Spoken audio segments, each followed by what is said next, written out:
उदाहरण लोकानुप्रेक्षा में अब चर्चा चलेगी संख्या प्ररूपणा अल्प बहुत्व में। देवों में कल्पवासी देवों की चर्चा हो चुकी थी, नारकियों की संख्या की चर्चा हो चुकी, उसके पहले तिर्यंजन मनुष्यों की भी हो चुकी। अब बच गए भवनत्रिक के देव। तो भवनत्रिक के देवों की चर्चा अभी तक नहीं हुई है, तो उसकी संख्या और उसकी अल्प बहुत्व की चर्चा अगली गाथा क्रमांक 160 में आएगी। तपसुरा भावनया विंतर देवा तहेव जो ईसिया बे होंति असंख गुणा संख गुणा होंति जो ईसिया। भगवान की वाणी है, आचार्य के द्वारा हम तक पहुंची है, और जैसे हमें आचार्य लोगों ने बताया है, ये हमारे लिए उपहार है, गिफ्ट है। तो वो भावनाएं उसमें आनी चाहिए जब हम गाथा पढ़ रहे हैं। तो मन वचन और काय से भी नमस्कार होना चाहिए, और कंठ से उच्चारण होना चाहिए। ये आपको अपॉर्चुनिटी, मौका मिला हुआ है। आप लोग हर रोज अपने संसार से समय निकाल करके जो 2 घंटे 4 घंटे यहाँ पर जो दे रहे हो, उसका पूरा पूरा उपयोग कर ले। किसके लिए? पुण्य कमाने के लिए। तो हर एक क्रिया आगमोक्त करते हैं। चलिए, क्या कह दिया? कप सुरा भावनिया। अभी एक बात बताइए मुझे, मैं ऐसा समझ करके चल रहा हूँ कि हर एक के सामने पीडीएफ है। सबके सामने पीडीएफ है क्या? नहीं है? शोभा दीदी क्यों नहीं है? बोलो, अनम्यूट किया है, क्यों नहीं है?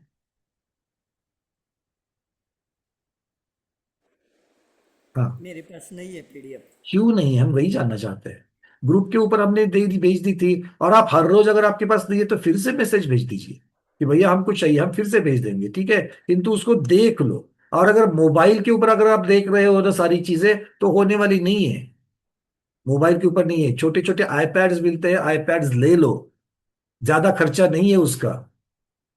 पर ये आगम के लिए, अपने ज्ञान के लिए इतना खर्चा, एक दो साड़ी के जो पैसे होते हैं ना, उतने साड़ी के खर्चे में आपका आ जाएगा ये।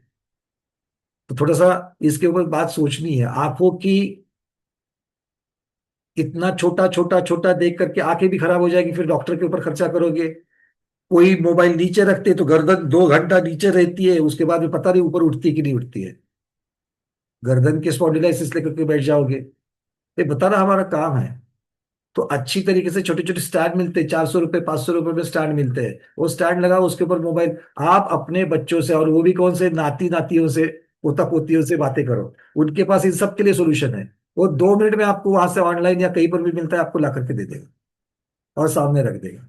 ठीक है? तो ये थोड़ा सा, या फिर सामने रखो, उसके ऊपर आपको पढ़ना चाहिए। ठीक है? अभी मेरे को आईपॉड के ऊपर, आईपैड के ऊपर, आईपॉड नहीं, आईपैड के ऊपर प्रश्न नहीं पूछना, दूसरे कोई प्रश्न पूछ लो। अभी मैं पहले पढ़ा लूँ कुछ सुंदरी, ठीक है ना? और पीडीएफ जिसको चाहिए, पीडीएफ हमको मंगा लो, आप हमसे मंगा लो। हाँ, क्या कहना चाह रहे हैं? कुसुम दीदी, मुंबई। भैया जी, बम्बई में बुक मिल रही है और कॉस्ट भी ज्यादा नहीं है। बहुत बढ़िया। भगवती। तो इसको भगवती आराधना, ये इसकी वाली। तो देखो, कुसुम दीदी का नंबर, अगर दीदी आपका नंबर शेयर कर सकते हैं सबसे। हाँ हाँ। बहुत बढ़िया, हम आज ग्रुप के ऊपर डाल देंगे कुसुम दीदी का नंबर। जिसको भी किताब चाहिए, ग्रंथ चाहिए, उसको जरूर मंगा लेना। ठीक है? रविंद्र जी बोलिए। मैंने भी मुंबई से मंगवाई है, पर अभी वो 8 दिन के लिए बंद है वो। आज देखो, आठ कल कभी ना कभी हाँ, तो मिल 8 दिन जाएगी के बाद तो। मिलेगी वो। हाँ, मेरे तब रिलेटिव तक। रहते हैं, उनको भेजा था मैंने वहाँ। हाँ, तब तक तो हमारे जो हाँ, आपको पीडीएफ सॉफ्ट कॉपी, उसका उपाय कर लो। हाँ, कार्तिक अनुप्रेक्षा। क्योंकि ऐसा मौका फिर बार बार नहीं मिलता कि ग्रंथ की एक एक लाइन की वांछना हो रही है यहाँ पर। गणित है, अंक संदृष्टि है, सबकी वांछना हम लोग कर रहे हैं। तो ऐसा स्वाध्याय फिर बाद में जल्दी नहीं मिलता है हमको। देखो, आप यूट्यूब से भी जब सुनते हो, तो भी हो सकता है कि आप सिर्फ सुनने का काम कर रहे हो। वहां पर एक एक गाथा, एक एक शब्द, शब्द के जब यहां से बोला जा रहा है, वहां पर शब्द आप देख रहे हो, संस्कृत देख रहे हो, आपका उपयोग उसमें लगता है। और जितनी देर उपयोग लगता है, पूरा का पूरा धर्म ध्यान होता है। तो इन बातों का जरूर ध्यान रखना। चलिए, क्या कह रहे हैं अभी? कप्पसुरा भावनिया विंतर देवा। कप्पसुया मतलब कल्पवासी देव, भावनिया मतलब भवनवासी, और विंतर मतलब व्यंतर। तो क्या कह रहे हैं? कल्पवासी देवों से भवनवासी और व्यंतरवासी, ये दो देव क्या है? बे असंख्य गुणा होंती। ये बे मतलब ये दोनों भी जो है, ये असंख्य गुना होते, असंख्यात गुना होते हैं। तो किससे कौन असंख्यात गुना होते हैं? किससे कौन असंख्यात गुना होते हैं? अभी अभी हमने बताया। क्या क्या पल्ले पड़ा? विजय लक्ष्मी दीदी। कल्पवासी देव से भवनवासी और वेंतरवासी देव असंख्यात गुणा होते हैं। बहुत सुंदर। और भवनवासी और वंतरवासी कहाँ होते हैं? भवनवासी और वेंतरवासी, भवनवासी नीचे रहते हैं। इसमें क्या बोलते सो, रत्न प्रभा पृथ्वी में वो दो भाग चलो, में। रत्न प्रभा अधोलोक में रहते हैं मोटा मोटी में, हाँ। हाँ हाँ। और वेंतर थोड़े ऊपर भी मध्यलोक में भी रहते हैं। भवनवासियों को मध्यलोक होते हैं कि नहीं होते हैं भवनवासी? होते होते हैं, मध्यलोक में भी हाँ, होते हैं। तो फिर आपका उत्तर ये आना चाहिए, अधोलोक और मध्यलोक में होते मध्यलोक हैं। में होते हैं, ठीक हाँ। है ना? हाँ, चलो, बहुत बढ़िया। तो इसका हमें क्यों ये चाहिए? क्योंकि हम जब ये बात सोच रहे हैं, जब उनकी चर्चा चल रही है, तो कल्पवासी तो ऊर्ध्वलोक में हो गए, उनकी चर्चा, विमानवासी वैमानिक देवों की चर्चा, तो इनसे असंख्यात गुना ज्यादा देव कहाँ रह रहे हैं? मध्यलोक और अधोलोक में रह रहे हैं। भाव भाषा महत्वपूर्ण है।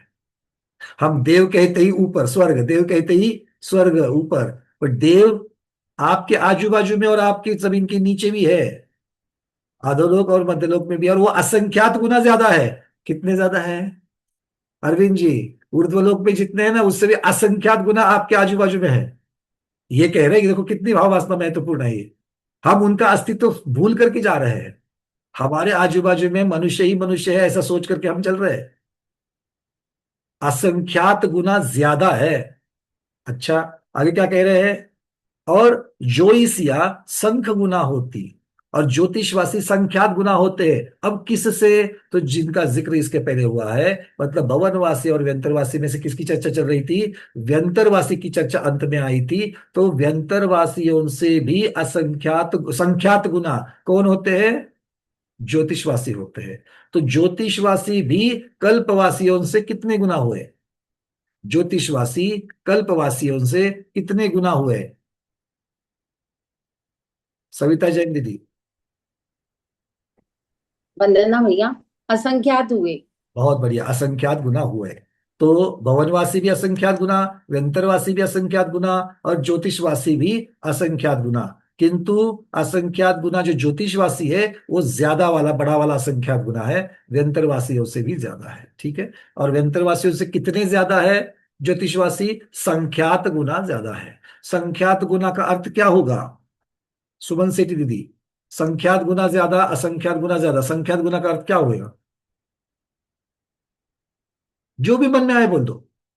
परफेक्ट थोड़ी उत्तर हो सकता है, क्योंकि इसके उत्तर अलग अलग तरीके से आ सकते हैं। संख्यात गुना मतलब दिमाग में क्या आ रहा है, हमको वो चाहिए। संख्या जगत श्रेणी का, अरे जगत श्रेणी वगैरह वो तो सब बड़ी बड़ी चीजें हैं, असंख्यात गुना होती है। देखो, मतलब एक जिससे एक संख्या, एक जिसकी संख्या, संख्या एक संख्या दूसरी काउंट कर संख्या से सके, संख्यात गुना ज्यादा है। एक तो जिसकी संख्या दूसरी संख्या संख्या काउंट कर सके। काउंट कर सके। और क्या आ रहा है दिमाग में? संख्यात गुना ज्यादा है कि भाव वासना क्या हो रही है मंगी दीदी? वंदना भैया, मतलब जो ज्योतिर्वासी व्यंतर और उनके जो देव है, उनसे मल्टीप्लाई बाय संख्यात करो तो वो संख्यात गुना हो जाता है। बहुत बढ़िया। तो मल्टीप्लाइड बाय संख्यात, संख्यात मतलब क्या डॉक्टर मैना दीदी? सबके उत्तर सही है, और जितना मिल सके उतना बताइए। जगन्य परिता संख्या से कम प्रश्न संख्या। जगन्य परिता संख्यात दीदी, वो तो असंख्यात में चला गया। क्यों? जगत परिता संख्यात -1 उत्कृष्ट संख्यात संख्यात आता है के ना भेद, उसमें। संख्यात के भेद में असंख्यात आता है क्या? नहीं आता। तो कैसे आएगा फिर? नहीं, वो तो फिर परिता संख्यात संख्यात जब बोलते ना, परिता संख्यात दिखने के लिए संख्यात है, पर परिता का जो ता बना हुआ है ना, वो ता उसमें में असंख्यात का अ छिपा हुआ है। संख्यात परित असंख्यात, परित संख्यात असंख्यात, इनको जोड़ करके बनता है परिता संख्यात। वो है तो असंख्यात वाला। तो हमको संख्यात वहां तक थोड़ी जाना है। वहां से कितना, संख्यात परिता संख्या से कितना कम करना है? -1 करना है। जगन्य परिता संख्या से कितना माइनस करना है? -1 करना है। वहां तक संख्यात है। तो ये सारे संख्यात है, ये संख्या दिमाग में आना चाहिए।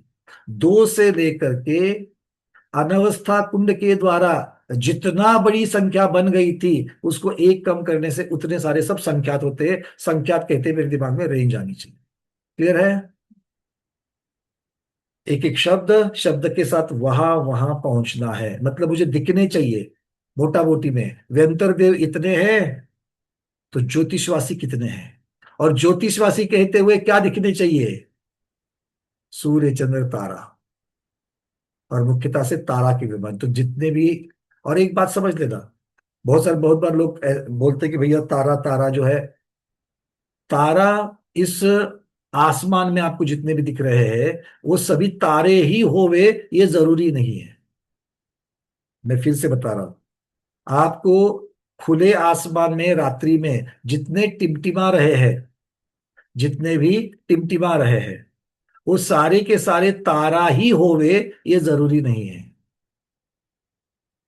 उदाहरण देता हूं, ये सैटेलाइट उपग्रह वगैरह जो है, ये पिछले 40-50 साल में आसमान में गए हैं, है ना। उसके पहले जब आपको यहाँ पर 70-75 साल वाले बैठे हैं, जब वो 10 साल की उम्र में थे मोटा मोटी में, और रात्रि में अपने छत से जब आसमान की तरफ दिखते थे, तो ज्यादातर क्या दिखते थे? सबको हम तारा कहते थे। आज जो ऊपर दिखते सबको हम लोग तारा कहते हैं, क्योंकि तब के तारे और आज के तारे में क्या फर्क है? आज हमको यहाँ पर उपग्रह भी जो है, वो भी हमको आंखों से, खुली आंखों से दिखते हैं कि वो उपग्रह है, वो सैटेलाइट है। ठीक है। तो जैसे सैटेलाइट भी हमको यहां से चमकता हुआ तारा दिख रहा है, वैसे ही इस आकाश में बहुत सारे पौद्गलिक पिंड है। पौद्गलिक पिंड का अर्थ क्या होता है? बड़े बड़े क्षेत्र के आकार के, किलोमीटर किलोमीटर, माइल माइल के आकार के बड़े बड़े पौद्गलिक पिंड। मतलब किससे? पृथ्वी का एक समझ लो, मोटा मोटी में पृथ्वी का एक समझ लो, ऐसे पौद्गलिक पिंड है। तो वो क्या तारा हो गए क्या? नहीं, वो सारे के सारे तारा नहीं है, वो चमकते भी है, यहां से टिमटिमाते भी है, किंतु वो तारा नहीं है। क्यों तारा नहीं है? क्योंकि तारा का स्वरूप आगम में बताया गया है। हर एक तारा के ऊपर देवों का ग्रह चैत्यालय, देवों के नगर, और उसके संबंधित उनके देव है। उन सभी देवों को तारा देव ही कहते हैं। उन सभी देवों को तारा देव कहते हैं, और उस विमान को क्या कहते हैं? तारा का विमान। ठीक है।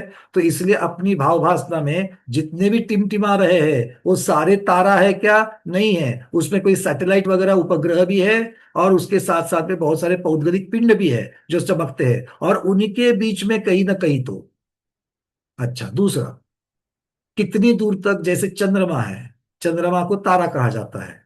आधुनिक विज्ञान चंद्रमा को, आज जो आधुनिक विज्ञान जिसको चंद्रमा कहता है, उसे तारा कहा जाता है। तो अपना जो आगम है, जैन आगम है, क्या चंद्रमा को तारा कहता है? प्रश्न का ध्यान से उत्तर सोचना इसका। जैन आगम नहीं, चंद्रमा अलग है, सूर्य अलग है, ग्रह अलग है, नक्षत्र अलग है, और तारे अलग है। तो चंद्रमा तारा है क्या? नहीं है। तो जैनागम की जब भी बात चले, उसके पश्चात सबसे नीचे किसका विमान है, उसके ऊपर किसका विमान है, ये चर्चा हम लोगों ने बीच में की थी। तो उतने दूर तक के अभी हम यहां से खुली आंखों से देख पा रहे हैं क्या? दूरबीन से कहां तक देख पा रहे हैं? तो ये बहुत सारी विषय जो है, इन सब बहुत सारे विषयों को मद्देनजर रखते हुए अपने दिमाग में तारा विमान वाला, जब भी हम तारा कह रहे हैं आगम में, ज्योतिषवासी देव कह रहे हैं, तो वो उनके विमान है, उसके ऊपर नगर है, उसके ऊपर पंचेंद्रिय देव रह रहे हैं, ज्योतिषवासी देव रह रहे हैं, उनके नगर है, उनके घर है, महल है, आकृतिक चैत्यालय भी है। ठीक है। ये अपने दिमाग के सामने आना चाहिए। तो कह रहे हैं कि कल्पवासियों से भवनवासी व्यंतरवासी असंख्यात गुना, और व्यंतरवासियों से ज्योतिषवासी संख्यात गुना। यहां तक की बात गाथा में सिंपल बताई है। अब संख्या बताएंगे शुभचंद्र महाराज। चले चले, कहा कहाँ चलना है? शुभचंद्र महाराज के पास। कहाँ बैठे हैं शुभचंद्र महाराज?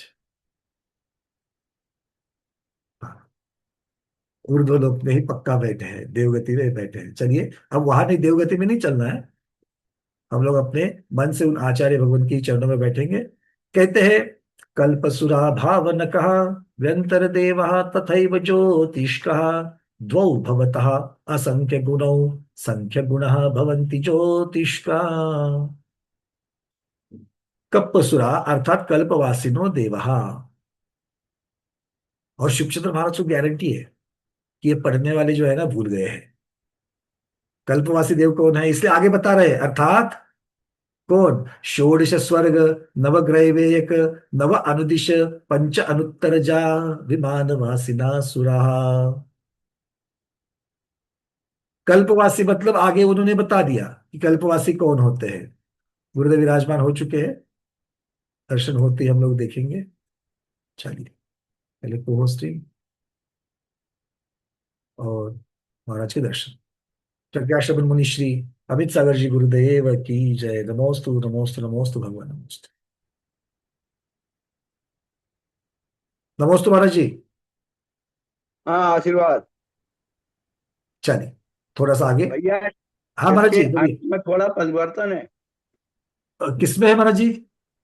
जहाँ आप पढ़ रहे हैं कल्पवासी का, अच्छा, क्या है बताइए गुरुदेव, हम अपने सुधार कर सके। मिलाओ उसमें, मिलाओ मूल में। गाथा में कह रहे हैं आप? 160 की टीका का अर्थ, जो भावार्थ है ना। हाँ, कब? अच्छा, नीचे हिंदी वाला। हाँ हिंदी वाले तक हम गए नहीं महाराज, हम तो संस्कृत वाला ही पढ़ करके चल रहे हैं। नहीं तो हिंदी में तो थोड़ा सा करना ना चाहिए ना हाँ, कोर्स। अभी नहीं कर लेंगे, बिल्कुल कर देते हैं, आपने बताया तो पढ़ लेते हैं। 16 स्वर्ग, 9 ग्रहवेक, 9 अनिदिश और 5 अनुत्तर विमानों के वासुई देवों के कल्पवासी कहते हैं। कल्पवासी उनको देव तो देखो ऐसा है कि वैमानिक कहना 16 चाहिए। स्वर्गीय देवों तो कल्पवासी कहते हैं, बाकी सब कल्पातीत है। हाँ, तो ये यहाँ पर उनको मुख्यतः से वैमानिक कहना चाहिए। हाँ।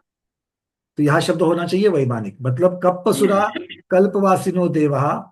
यहाँ पर जो मूल में भी उन्होंने जो लिखा है कि कप्पसुरा शब्द बाद में आया कि कप्पसुरा, वो कल्पवासी अर्थात यहाँ पर इनकी चर्चा चल रही है। कल्पवासी कल्पसुरा कल्पवासिनो देवा 16 स्वर्ग। षोडश स्वर्ग, नवग्रह, उसके नहीं, नवान। यहाँ पर विराम होना चाहिए जब इन्होंने वो बनाया ना हाँ, पैराग्राफ। पर गुरुदेव यहाँ पर चर्चा, क्योंकि आगे जब वो जो संख्या बता रहे हैं, वो संख्या में उन्होंने ऊर्ध्वलोक के सारे, मतलब वैमानिकों के सारे जीव लिए हैं उन्होंने। नहीं नहीं, मैं आपको वही बता रहा हूँ, यहाँ तक 16 स्वर्ग जो है कल्पवासी देव है। उसके हाँ, बाद नवग्रेवक, नवनिश, पंचनुत्र विमान वासिना।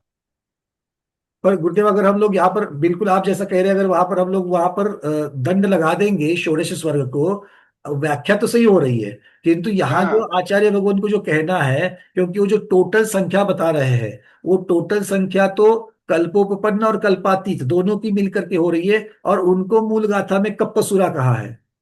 हम्म। क्योंकि आगे जो वो दे रहे हैं, असंख्यात श्रेणी प्रमिता अर्थात साधिक घनांगुल तृतीय मूल गुणित श्रेणी मात्रा। तो ये जो गणित हो रहा है कि जगत श्रेणी को गुना करना है किससे? घनांगुल के तृतीय मूल से। तो ये वो वाला गणित ठीक जो है है, वो लेकिन सारे के सारे देवों की चर्चा है। तो वैमानिक वासी देव घनांगुल के तीसरे वर्गमूल से गुणित जगत श्रेणी के प्रमाण देखें। हाँ, तो यहाँ पर जो है पंचोनोत्तर वासी देव विमानवासी कहते हैं, कल्पवासी नहीं कहेंगे। क्योंकि सौधर में सूरज वर्ग इष्टान, के तो कल्पवासी है।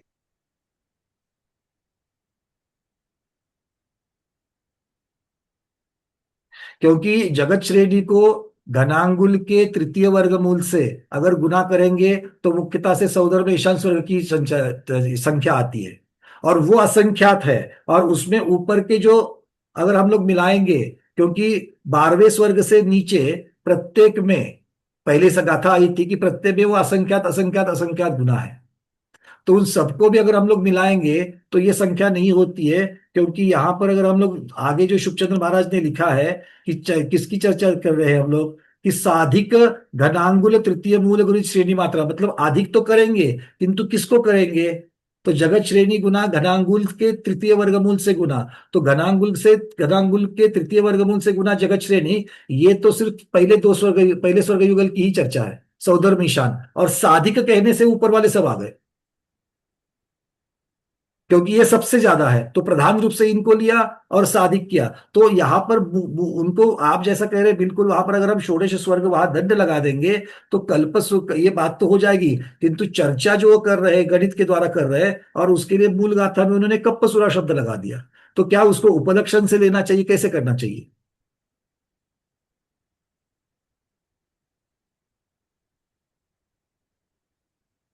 गुरुदेव आवाज पहुंच रही है मेरी? हाँ पहुंच रही है। हाँ मतलब मैं उसको आगे जो उन्होंने जो टीका में लिखा है, जो संख्या दी है, वो संख्या है सौदर में ईशान वर्ग की, और अधिक लगाने से ऊपर वाले आ जाएंगे, क्योंकि सबसे ज्यादा जो है सौदर में ईशान वर्ग के है ऊर्ध्वलोक में, और वो इतने ज्यादा है कि बाकियों को उसमें मिलाने से बस थोड़ा सा ज्यादा हो जाते, तो इसलिए सादिक कह दिया वहां पर। तो इसलिए वो पंचानुत्तर तक के तो सारे आ जाएंगे, किंतु आप जैसा कहते हैं वैसे फिर उनको वैमानिक कहना चाहिए, बट यहाँ पर वो कप्प सुरा कहने से क्या उपलक्षण से ले लेंगे, ये हमारा बस जिज्ञासा है। नहीं, फिर जो है हिंदी माने पढ़ने वाले लोग ये मानेंगे कि भुवनवासी देवों में कल्पवासी उनको कहते हैं। हाँ नहीं, आगे जो भवनवासियों की चर्चा जो उन्होंने की है, तेभ्यश्च, अब यहाँ पर वैमानिक शब्द लगा दिया, तेभ्यश्च वैमानिकेभ्य देवेभ्य असंख्यात गुना असुर कुमारादि दशविधा भवनवासिनो देवा। तो मूल में तो भुवनवासना ना है।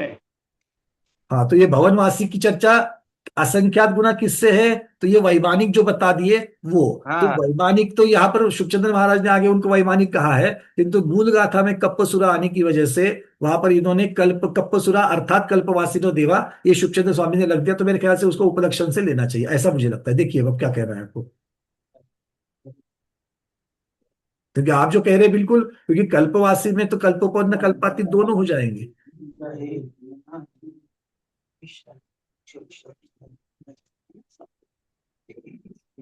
सबको समझ में आ रहा है कि हम क्या चर्चा हो रही है, गुरुदेव क्या कह रहे हैं। शुभचंद्र महाराज ने वहां जो लिखा है कि कप्पसुरा, मूल गाथा में कप्पसुरा शब्द है कार्तिक स्वामी के, तो कप्पसुरा उसकी टीका कर ली कल्पवासिनो देवा, तो कल्पवासी की थोड़ा जगह थोड़ा वैमानिक शब्द, वहां पर वैमानिक शब्द आना चाहिए था वैसे, और शुभचंद्र स्वामी ने वहां पर कप्पसुरा शब्द की वजह से वहां पर कल्पवासी ने ट्रांसलेट कर दिया उसको।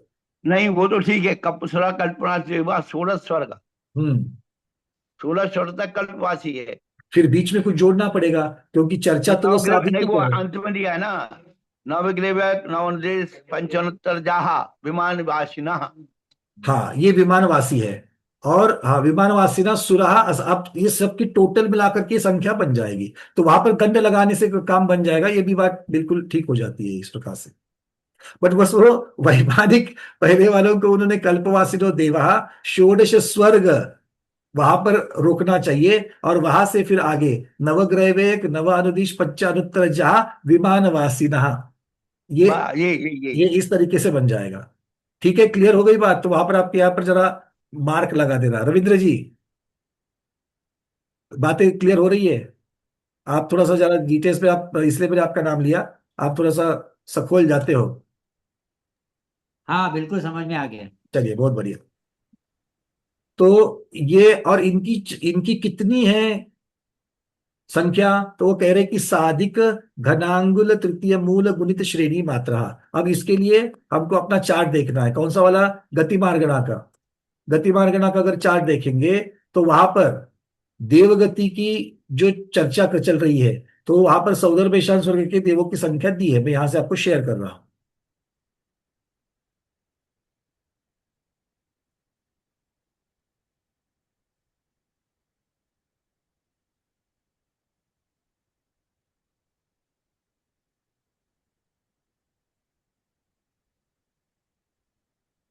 देखिए सबसे नीचे हरे में लिखी है, पहले भी हम लोगों ने देखी है ये, सौदर में ईशान स्वर्ग के देवों की संख्या कितनी है, जगत श्रेणी को गुना करना है किससे, घनांगुल के तृतीय वर्गमूल से, घनांगुल के तृतीय वर्गमूल से, तो वर्गमूल का वर्गमूल का वर्गमूल 3 बार निकालना है, तब जाकर के वो बात बन जाएगी। तो घनांगुल का तृतीय वर्गमूल, वर्गमूल मतलब ये आठवां आठवां मूल हो जाएगा ये, दो, दो दूने चार, चार दूने आठ, तो ये आठवां मूल हो जाएगा, या तो उसको आठवां मूल कहिए या तृतीय वर्गमूल कहिए, ये भी बात बनती है। तो ये कितने हैं ये, और आचार्य भगवान कह रहे कि साधिक इनसे प्लस अधिक, क्यों, क्योंकि सौदर मेषांश वर्ग के देवों की संख्या बहुत ज्यादा है, किसके सामने, बाकी के देवों के, ऊर्ध्वलोक के देवों के सामने। चलिए आगे बढ़ते हैं। अब आगे कह रहे हैं तेभ्यश्च, अब तेभ्यश्च मतलब किससे, जो वैमानिक है उन वैमानिकों से, वैमानिकेभ्यः देवेभ्यः असंख्यात गुना, उनसे असंख्यात गुना कौन है, असुर कुमार आदि दश विध भवनवासिनो देवः, 10 प्रकार के भवनवासी जो है वो उनसे असंख्यात गुणे हैं, और वो कितने हैं, घनांगुल प्रथम मूल गुणित श्रेणी मात्र। तो भवनवासियों की चर्चा, भवनवासियों को देखो कितने हैं यहाँ पर भवनवासी, जगत श्रेणी के घना गुना करना है जगत श्रेणी को घनांगुल के प्रथम मूल से। तो प्रथम मूल मतलब सिर्फ एक वर्गमूल बन जाएगा। तो जगत श्रेणी गुना घनांगुल का वर्गमूल कितना हो जाएगा? ये भी असंख्यात है, किंतु ये असंख्यात कितना है? ये असंख्यात ज्यादा है, असंख्यात गुना बड़ा है। ये कैसे पता चलेगा?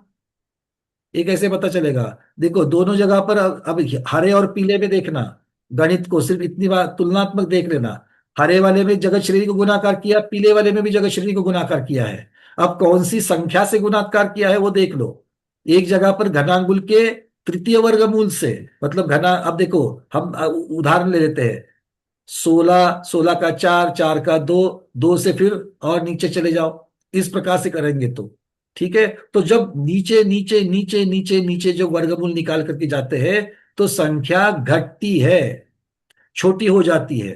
तो एक बार वर्गमूल निकालने से और 8 बार वर्गमूल निकालने से कौन सी संख्या छोटी होती जाएगी? जिसका वर्गमूल ज्यादा बार निकाला है वो छोटी होती जाएगी। तो छोटी संख्या से गुणाकार करेंगे तो छोटी संख्या आएगी, बड़ी संख्या से गुणाकार करेंगे तो बड़ी संख्या आएगी। तो बड़ी संख्या कौन सी है? भवनवासी देवों को जगत श्रेणी की संख्या को बड़ी संख्या से गुणाकार हो रहा है, इसलिए उनकी संख्या ज्यादा है। ये बात समझ में आ गई?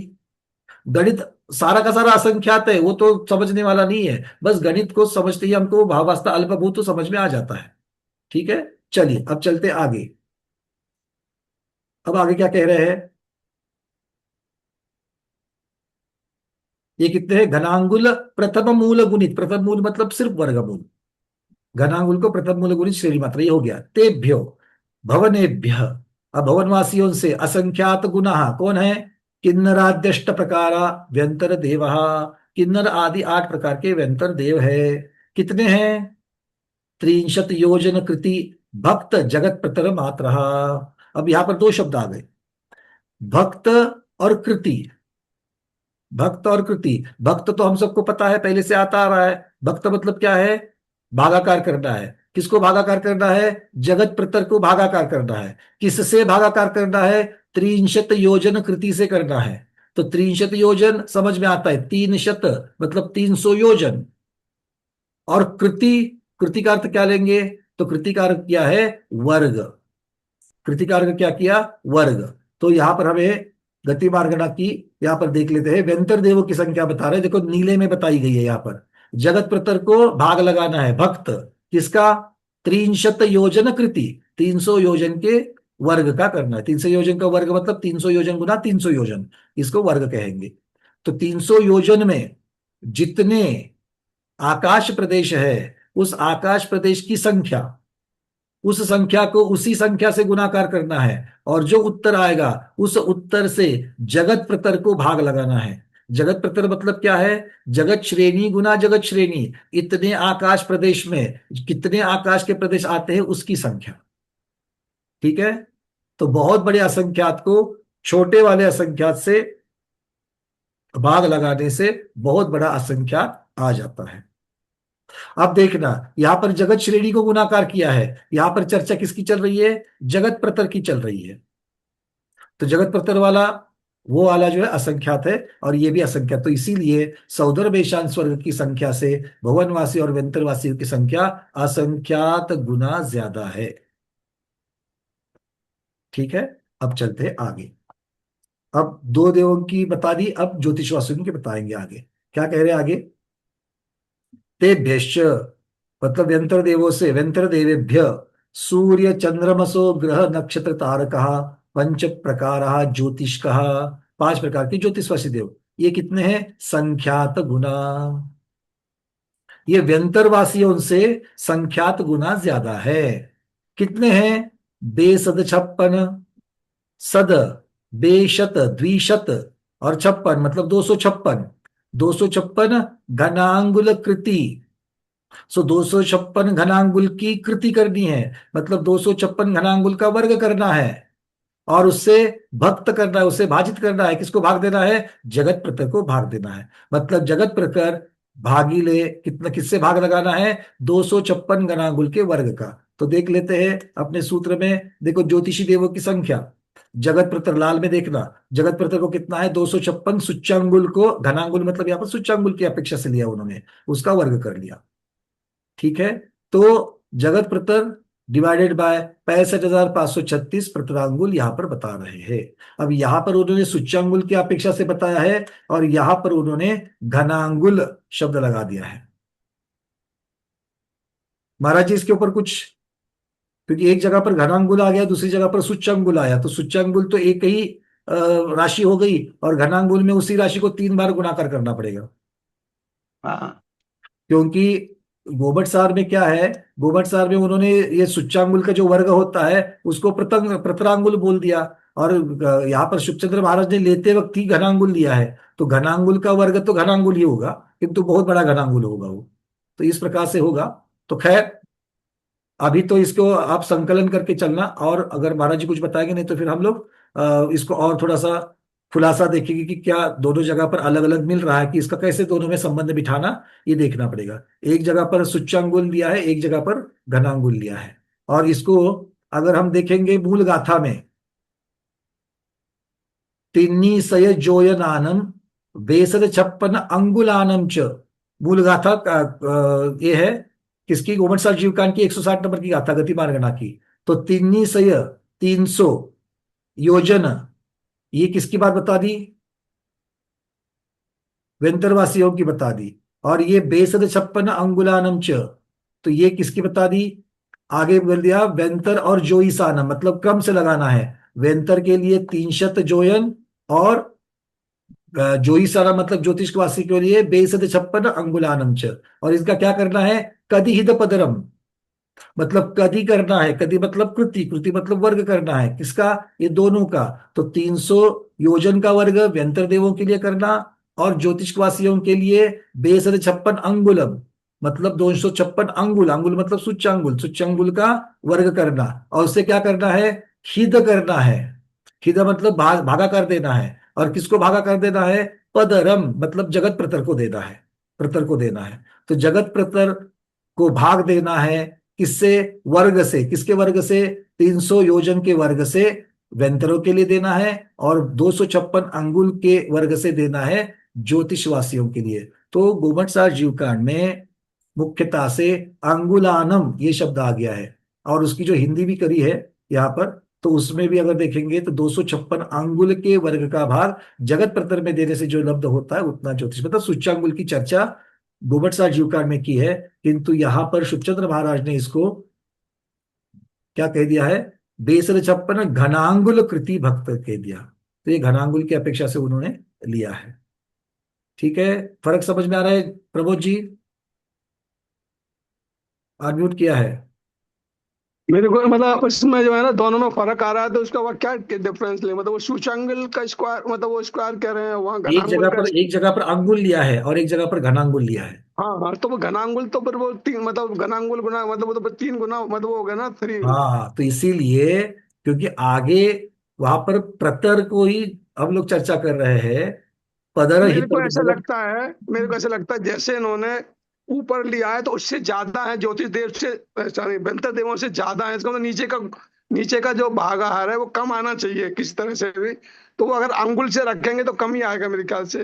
देखो, और अगर इसको देख लेते हैं, बात तो यही है कि देखो नीचे जो रखना है, एक जगह सूच्यांगुल से जगत प्रतर को भाग देना है, दूसरी जगह पर भी जगत प्रतर को ही भाग देना है। हाँ, वो भाग बराबर है बिल्कुल। अब एक बात है कि ये व्यंतरों से ज्योतिष देवों की संख्या ज्यादा है, ज्यादा है तो कैसे संख्यात आएगी गुना ज्यादा। ज्यादा है, संख्यात गुना अगर ज्यादा है तो नीचे वाली हाँ, राशि, भाजित वाली राशि जो है वो कम होनी चाहिए। कम होनी चाहिए बिल्कुल। अब यहां पर किससे कम होनी चाहिए, 300 योजन, जी 300 बिल्कुल। योजन अगर लगाएंगे, और 300 योजन मतलब योजन बहुत बड़ा होता है, और अंगुल भी अगर लेंगे हाँ हाँ, तो अंगुल भी बहुत छोटा होता है, घना अंगुल भी छोटा होता है। जी जी जी, तो वो तो घना ठीक है। अंगुल लेने से और सूच्यांगुल लेने से वैसे भी बराबर। वैसे भी ज्योतिष देवों की संख्या ज्यादा ही आने वाली, तो घना अंगुल लेंगे या सूच्यांगुल लेंगे, ये तो अब बात संख्यात विचार। गुना कह रहे हैं, वो अगर संख्यात गुना कह रहे हैं तो संख्यात गुना मतलब घनांगुल का करेंगे तो असंख्यात वाली स्थिति नहीं आ जाएगी वहां पे। नहीं, देखो योजन में अंगुल कितने हो जाएंगे, संख्याती हो जाएंगे ना, योजन में अंगुल कितने होंगे, योजन में तो अंगुल संख्यात हो संख्यात जाएंगे। संख्यात अंगुल से ही योजन बनेगा। हाँ हाँ। तो संख्यात अंगुल से अगर योजन बनेगा, तो फिर वहां घनांगुल से, मतलब वो भी घनांगुल से होगा, फिर वो भी वहां घनांगुल भी भी घनांगुल। संख्यात ही बन जाएगा। घनांगुल में मतलब 3 गुना करना है, मतलब उसी नहीं तो राशि को उसी राशि से 3 बार मतलब 3 बार 3 बार, मल्टीप्लाई 3 गुना नहीं करना बोल है। सकते, 3 बार मल्टीप्लाई करना है। खैर इसके ऊपर और थोड़ा सा और इसमें कुछ देखो ग्रंथों में योजन, देखेंगे। योजन तो एक लाइन में हुआ ना, योजन का मतलब तो खाली लेंथ हुई, योजन का मतलब लेंथ हुई हाँ तो खाली एक बार। सुच्चांगुल भी लेंथ ही हुई। हाँ सूच्यांगुल तो लेंथ हुई, लेकिन घनांगुल तो लेंथ नहीं हुआ, मेरा मतलब ये है देखो बस। मूल गाथा में सीधे सीधे अंगुलानम लिखा है, मूल गाथा में अगर घनांगुल शब्द करते तो बात ही अलग थी। जी जी बिल्कुल बिल्कुल। तो गोबटसार की गाथा और जो शुभचंद स्वामी ने की है, क्योंकि शुभचंद स्वामी ने कार्तिक स्वामी की गाथा का ही अनुवाद टीका की है, बट मूल गाथा में तो ऐसा कुछ नहीं है, अंगुल वगैरह शब्द नहीं, कहाँ पर कार्तिक अनुप्रेक्षा में। जी वहां तो सिर्फ उनको संख्यात गुना ज्यादा बता दिया। हाँ अब हाँ वो वहां पर बिल्कुल। अल्प बहुत वो बताया, और ये यहाँ पर संख्या प्ररूपना कर रहे हैं। अल्प बहुत्व और संख्या ये दोनों अलग अलग अनुयुग द्वार है, एक जी जी संख्या अनुयुग बिल्कुल। द्वार है और एक अल्प बहुत्व अनुयुग द्वार है। जी जी। तो अल्प बहुत्व की अपेक्षा से तो कोई प्रॉब्लम नहीं, किंतु संख्या हाँ अनुयुग द्वार की अपेक्षा से जब देखेंगे तब दोनों में फर्क पड़ेगा। चलो ये तिलोय परिणति वगैरह में भी और उसको ढूंढेंगे, क्योंकि ये सिर्फ तो संख्या तो है, तो संख्या तो तिलोय परिणति में भी मिल जाएगी। तो और उसमें क्या दिया है देख करके हम लोग आगे उसका मैं कल आपको खुलासा कर लूंगा कि और कोई ग्रंथों में क्या उत्तर आया है। ठीक है, आज तो हम दोनों को लेकर के चलते हैं, क्योंकि दोनों ग्रंथों में इस प्रकार से आया है। अच्छा आगे नीचे अगर हिंदी अगर देखेंगे तो हिंदी में क्या किया है। हम्म, हिंदी में इन्होंने किया है 256 का प्रथम वर्गमूल, 16 का 256 दो ओके सौ ठीक है। छप्पन घनांगुल का वर्ग का लिखवाओ, घनांगुल का कह रहे हैं वो।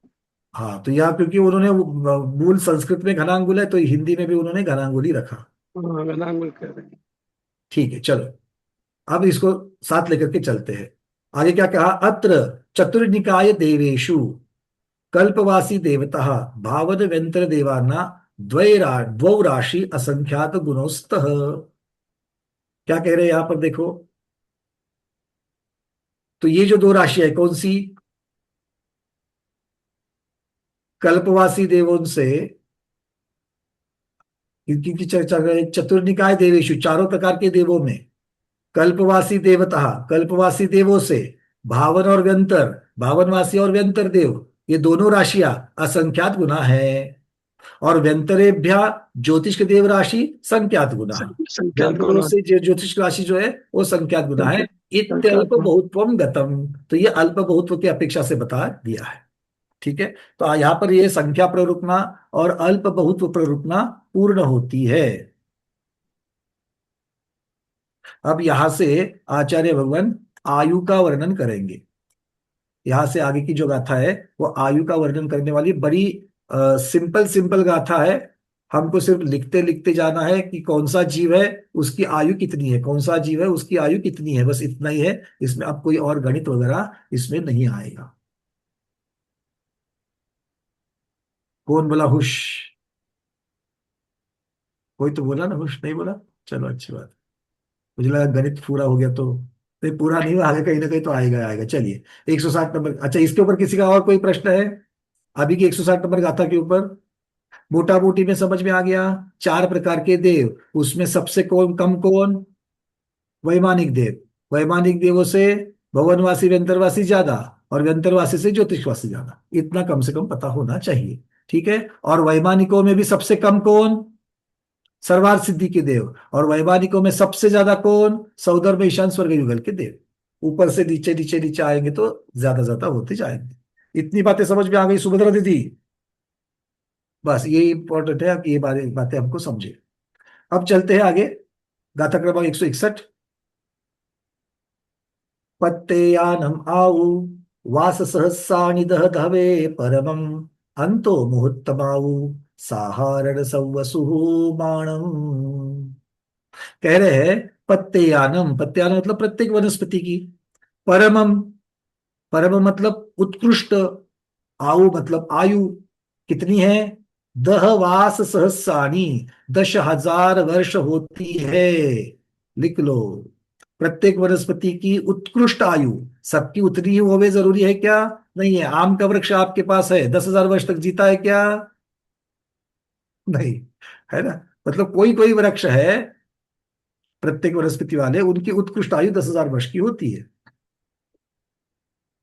चलिए, और क्या कहते हैं? सा अब बहुत महत्वपूर्ण बात बता रहे हैं। साहारण सौव सुहुमाणम, मतलब कौन कौन आ गए? साधारण जीव ले लेना। साधारण जीव में कौन आएंगे? साधारण में कौन आएंगे अरविंद जी? साधारण की चर्चा बताओ,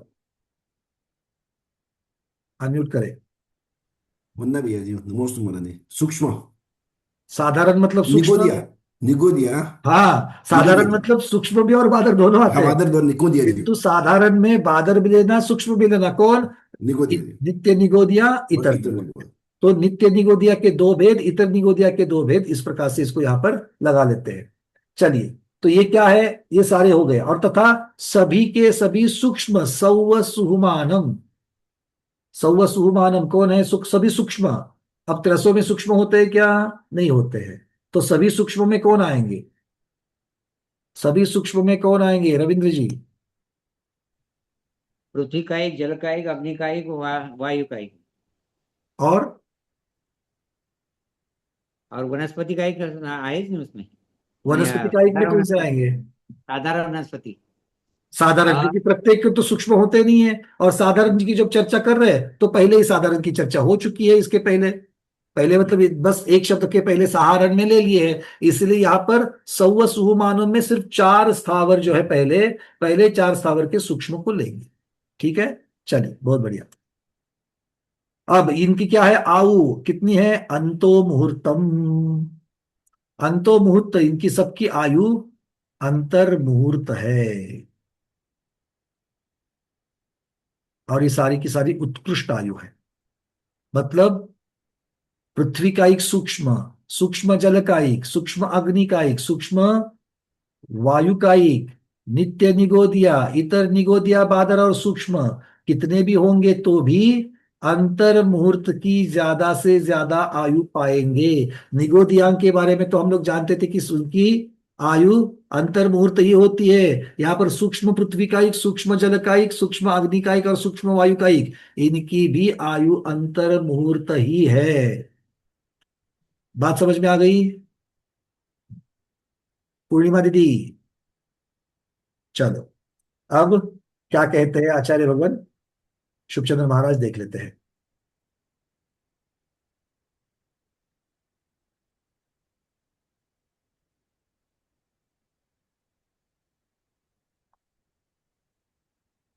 पहले संस्कृत छाया।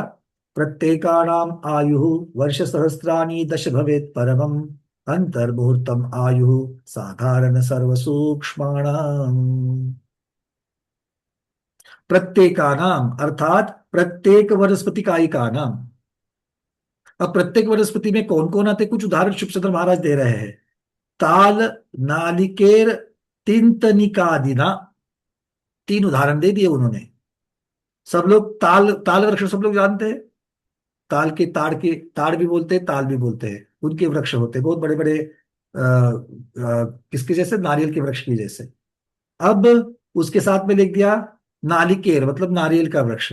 और तिंतदिका नाम, तिंतडिक, ये शब्द होता है संस्कृत में इमली को कहते हैं। किसको कहते हैं? इमली। तो इमली का वृक्ष। तो ये सारे इस प्रकार के जो प्रत्येक वनस्पति का एक है, उनकी आयुत्कृष्टम कितनी है? 10 वर्ष सहस्त्राणी, ज्यादा से ज्यादा 10,000 वर्ष तक रहेंगे। और आगे कह रहे हैं साधारण सौव सुहुमानम, अर्थात साधारण सर्व सूक्ष्माणाम। साधारण सर्व सूक्ष्माणाम अर्थात साधारणानाम। तो साधारण में कौन कौन आएंगे कह रहे हैं? अर्थात नित्येतर, नित्य और इतर निगोद जीव सूक्ष्म बादराणाम। तो सूक्ष्म भी और बादर भी, निगोदिया, इसमें सारे साधारण आ गए। और सर्व सूक्ष्मानाम च अर्थात पृथ्वी कायिक, अपकायिक, तेजस कायिक, वायु कायिक, सूक्ष्म जीवानाम च उत्कृष्ट आयुर अंतर मुहूर्त मात्रम। कितनी आयु है? अंतर मुहूर्त मात्र है। चलिए, इतना ही, इसमें ज्यादा और कुछ बताया नहीं है। अगली गाथा की तरफ चलते हैं। गाथा क्रमांक 162। अब 162 में बादर जीवों की चर्चा कर रहे हैं। हाँ महाराज जी बोलिए ना। हाँ, वर्तमान पंचम काल में दो कल्प वृक्ष के आज भी वृक्ष है। कल्प वृक्ष के दो प्रकार की कल्प वृक्ष आज भी है, ऐसे गुरुदेव कह रहे हैं। एक श्रीफल नारियल, जी। दूसरा गन्ना। गन्ना, अच्छा। श्रीफल को तो गुरुदेव जानते थे, क्योंकि श्रीफल को तो कल्प वृक्ष माना है, किंतु गन्ने को भी कल्प वृक्ष माना है। इक्ष्वाकु, इक्षु, अक्षय तीज का बहुत महत्व है। 19 तारीख को आ रही है, जी जी, आने वाले रविवार को। तो उसमें ये बताया अभ्यर्चिते तपोवृद्धि धर्म तीर्थ गते गते दान तीर्थ कर्म देव साभिषेकन पूजन। हरिवंश पुराण में अपने जिनसेन आचार्य भगवान ने लिखा है, जब आदिनाथ भगवान महामुनि हार करके चले जाते हैं, देवता पंचाक्षर करते हैं, फिर उसके बाद राजा श्रेयांश का दान तीर्थ का प्रवर्तन करने वाले राजा श्रेयांश का देवतागण अभिषेक पूर्वक पूजा करते हैं। ऐसा जिनसेन आचार्य ने हरिवंश पुराण में लिखा है, 9वें सर्ग में 196 नंबर का श्लोक में। तो इसका इस प्रकार हम से लोग अपने पर्वों का महत्व भूलते जा रहे हैं। और स्वामी जी चारुकीर्ति जी महाराज ने ही बताया था कि श्रीफल क्यों वो है कल्प वृक्ष, कि जिस समय वो कल्प फलता है, जब से फूल लगना शुरू होता है, जिस वर्ष से उस वृक्ष में फूल लगना शुरू हो जाता है, तो जब तक उसकी मृत्यु नहीं होती वह फल और फूल से रहित नहीं होता। नारियल का पेड़ फल फूल से रहित नहीं होता जब तक उसकी आयु है तब तक।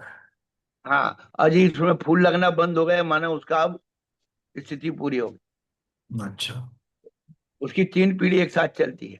फूल आएगा, वो फूल जब फल बनना शुरू हो जाएगा, तो फल बनने के पूर्णता पर एक दूसरे फूल का पौध तैयार हो जाएगा उसी में। तो 3 पीढ़ी एक ही पेड़ पर रहती है। अच्छा, फूल से फल हो गया, ये दूसरी पीढ़ी। और जब फल पकने को होगा, फल की तीसरी पीढ़ी कौन सी बताएंगे? फिर फूल शुरू हो गया, फिर फूल शुरू हो जाएगा। एक पूर्ण फल बन गया। पूर्ण फल बनने के साथ उसका जो उतारण करने के पहले उसमें एक घेर पर तैयार हो जाएगी। अच्छा, मतलब फूल से फल और फल के साथ साथ में और एक फूल, तो इस प्रकार से। फूल और वो श्रीफल क्यों है?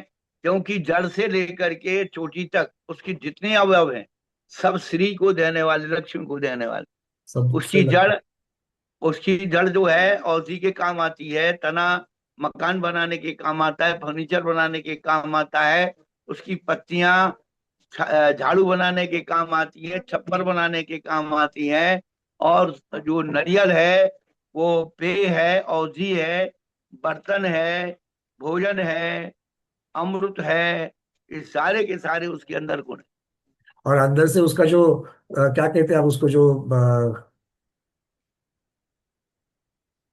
जो फल के ऊपर अंदर, तो हम लोग उसका खोबरा खाते हैं, नारियल का अंदर का गरी खाते हैं। नहीं, तो उसकी जटा जो है हाँ, वस्त्र जटा बनाने के जटा काम आती जटा है, भी रस्सी काम में आती बनाने है। के काम आती है, जूट।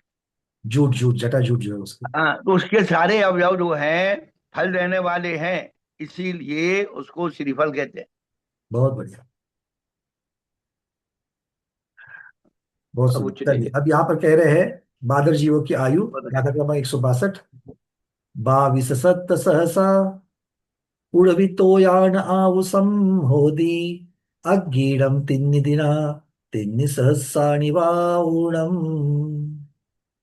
पुड़वी तोयान आवुसम, पृथ्वी का एक, और तोय मतलब जल, मतलब जल का एक। तो पृथ्वी का एक और जल का एक, इन जीवों की उत्कृष्ट आयु कितनी है, क्रम से बताएंगे हम कितनी है। 22 और 7 सहस्र, 22 सहस्त्र और 7 सहस्त्र, 22,000 वर्ष पृथ्वी का एक की है, और 7,000 वर्ष जल का एक की है।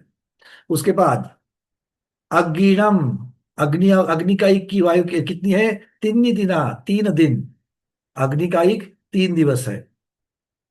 अग्नि तो ज्यादा देर तक रह सकती है। आप कहोगे कि वनों में अग्नि लगती तो 6 6 महीना वो वन जलते रहता है, जंगल जलते रहता है, किंतु उसके अंदर अग्नि का सारा अग्नि जीव है क्या? नहीं, अग्नि में जीव उत्पन्न होते हैं, वो अग्निकायिक है। और अग्निकायिक जीव की, एक जीव की उत्कृष्ट आयु कितनी है?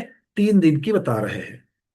उसके पश्चात वायुकायिक की कितनी बताई? 3 सहस्राणी। वायुकायिक जीवों की उत्कृष्ट आयु 3000 वर्ष की है। चलिए अब देखते हैं शुभचंद्र महाराज के बारे में क्या कहते हैं। इसीलिए जो अपन सौदाह करते हैं तो 3 दिन का महत्व होता है। जी, शवदाह के बाद में तिया जो की तीसरे बैठक, दिन, अब तो 3 दिन कोई नहीं करता, लेकिन तिया की बैठक में तीसरे दिन उसकी जो है राख है, अग्नि है, उसको विसर्जित करते हैं। हाँ, रक्षा विसर्जन तीसरे दिन होता है, 3 दिन की आयु पूर्ण होने के पश्चात। क्योंकि अगर उसको पहले ही कर देंगे तो उसके अंदर जो जीव है वो पानी में जाते ही मर जाएंगे, या उसका अगर आप कहीं जमीन में भी विसर्जन कर दोगे तो वो मर जाएंगे। 22 सप्त सहस्त्राणि पृथ्वी तेजो वायु पृथ्वी पृथ्वी तोययो आयु भवति अग्निनाम 3 दिनानि 3 सहस्राणि वायूनाम 22 सप्त सहस्त्र वर्षाणि पृथ्वी तोयानाम आयुष्कन भवति। अब यहां पर उन्होंने पृथ्वी कायिक के दो भेद कर दिए, खर पृथ्वी और मृद पृथ्वी। खर मतलब कठिन वाली। तो खर पृथ्वी कायिक जीवानाम ज्येष्ठायु कितनी है? 22 वर्ष सहस्त्राणी, 22,000 वर्ष है। और कोमल पृथ्वी कायिक जीवानाम ज्येष्ठायु 12 वर्ष सहस्त्राणी, 12,000 वर्ष है। आप लोगों को याद है हमने कायमार्गणा के समय में पृथ्वी का एक भेद सिद्धांत सार ग्रह के और मूलाचार ग्रंथराज के आधार से हमने 36 वेद देखे थे पृथ्वी के। और पृथ्वी के 36 वेदों में हमने खर भाग नहीं, खर पृथ्वी और मृदु पृथ्वी इस प्रकार देखे थे। तो उसकी वापस मैंने यहाँ पर वो वाला शेयर करने के लिए आप लोगों के लिए लाया है, एक बार उसको भी देख लेते हैं। उसके कुछ चित्र भी हमने निकाले थे, एक बार देख लेते हैं। तो मूलाचार के पंचाचार अधिकार, उसकी गाथा क्रमांक 9 से लेकर के 12 तक ये वर्णन आता है। जैसे पुडवीय वालुगा सक्कराय उवले सीलाय लोनेय अयतवम अयतम तौसी सय रूप सुवर्णेय वैरेय हरिदाले हिंगुलये मनोशीला सत्संग सत्संग जन पावलेय अभ पड़ल भवालु ये बादल काया मणि विद्या गोमज्जगे रुजगे अंके फलिये लोहित के लोहित अंकेय चंद पभ्येय वेरुलिये जलकंते सूरकंतेय गेरुय चंदन वव्वग वयमोएतः मसारगल्लोय तेजान पुड़वी जीवा जानिता परिहर दव्वा। ये मूलाचार में गाथा है। ये 9 से लेकर के 12 चार गाथाएं है। और इसके अंदर ये जो पृथ्वी के जो 36 भेद है वो बताए। उसमें से मृदु पृथ्वी के भेद सिद्धांत सार दीपक में क्या कह दे है? मिट्टी, बालुका, लोहा, समुद्र में उत्पन्न होने वाला नमक, ताम्र अर्थात तांबा, चांदी, स्वर्ण, सीसा, त्रिपुष, त्रिपुष अर्थात कथिर, हिंगुल, हरताल, मनशीला, जस्ता, अंजन या उसको सूरमा कहते हैं, अभ्रक और भोडल, ये मृदु पृथ्वी के 16 भेद है।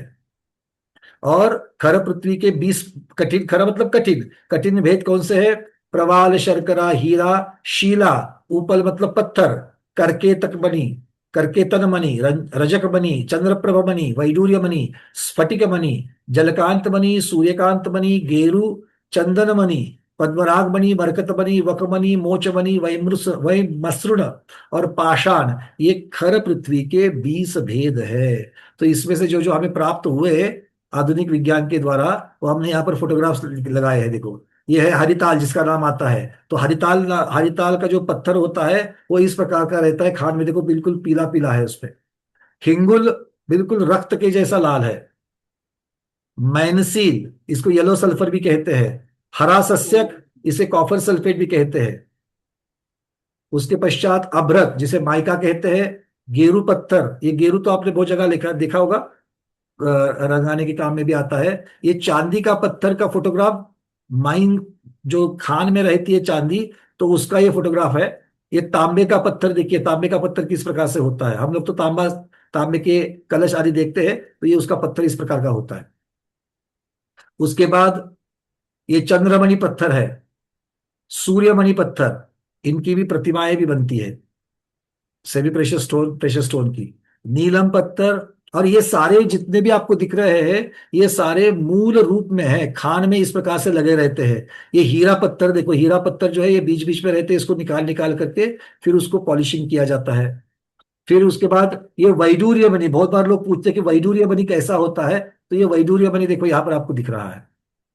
फिर स्फटिक मणि पत्थर, मरकत मणि अर्थात एमरल्ड, और अंजन पत्थर, ये दिखता तो कोयले जैसा है बट ये बिल्कुल ये भी और काला कठिन है, तो ये अंजन पत्थर भी यहाँ पर दिखाया है। और ये अलग अलग प्रकार के मणि यहाँ पर दिखाए गए हैं। तो ये मणि जो जितने भी मणि है वो ज्यादातर मणि मुख्यतः कठिन प्रकार की पृथ्वी के भेद बताए गए हैं। ठीक है, तो चलिए आचार्य शुभचंद्र महाराज यहाँ पर वही चीज बता रहे हैं। तो उसमें से जो 22 जो खरा मतलब कठिन पृथ्वी जो है, वो कठिन पृथ्वी की 22,000 और कोमल मृदु पृथ्वी की 12,000। गुरुदेव कुछ कह रहे हैं, आप बताइए। हाँ पंकज भाई, हाँ महाराज चंदन जो है, जी।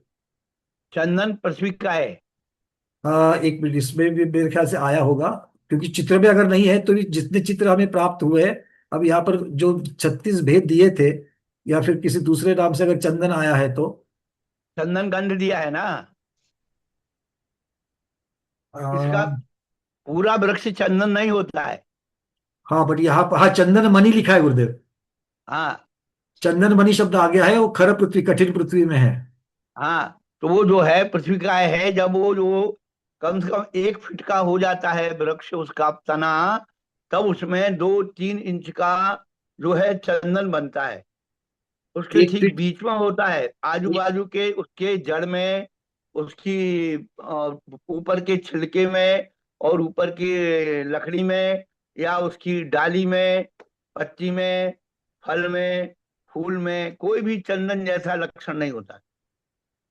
अच्छा, मतलब ये तना जब 1 फीट का उसका जो घेरा होता होगा तब जाकर के अंदर बनता है। अब 2 इंच का बिल्कुल सेंटर में वो पृथ्वी का रस इकट्ठा होता है उसमें। अच्छा, और वो असली चंदन की पहचान है, आप उसको पानी में डालोगे लकड़ी को तो डूब जाएगी। डूब जाएगी, मतलब वो उसका घनता उसकी ज्यादा है पानी से। हाँ, इसलिए उसको उन्होंने चंदन लिया है पृथ्वी काय में। चंदन मणि जो है उसको पृथ्वी काय में लिया है, और वो भी हाँ, कठिन पृथ्वी में लिया है। कुप्प में भी चंदन लिया है। 10 प्रकार के 9 परिग्रह गिनाए ना, क्षेत्रवासी, हिरण, स्वर्ण, धन, दान, दासी, दास, कुप्य। हाँ, कुप्य में आएगा, और बाद में तो भांडे में तो बर्तन आएंगे, तो कुप्य में वो ले लेंगे, हाँ चंदन भी ले लेंगे। हाँ, जी जी, तो चंदन चंदन को आचार्य भगवंतों ने पृथ्वी काय में लिया है। ठीक ठीक, सब लोग समझ रहे हैं। देखो ये अश्रुत पूर्व बहुत सारी बातें आपको गुरुदेव के मुखारविंद से पता चल रही है।